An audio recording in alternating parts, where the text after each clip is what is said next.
Welcome back to our channel Deeplearn. Today we're diving into a powerful story of change, wisdom, and self-discovery in a small village.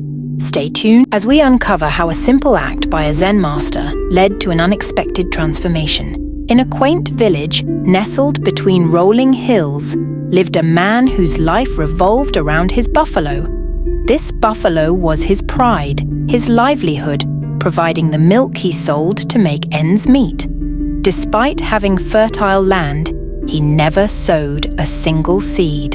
You're all I need, aren't you? Together, we have everything. One evening, a Zen master and his disciple, weary from their travels, entered the village.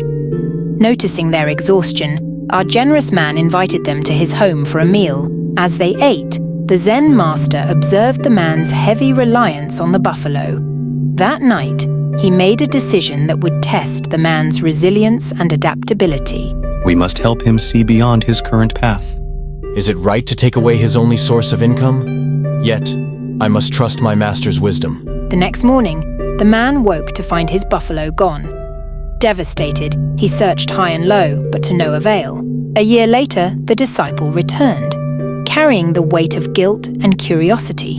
What he found was a revelation.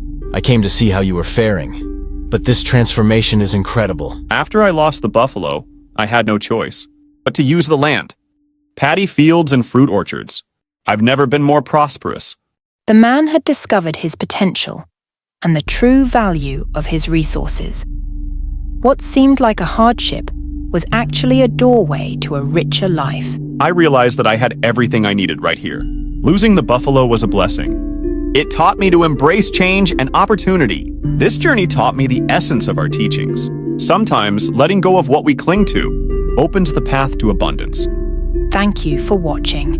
Remember, sometimes the most challenging lessons are the ones that lead to the greatest growth. Don't forget to like, subscribe, and share your thoughts in the comments below. Until next time, keep embracing life's tales.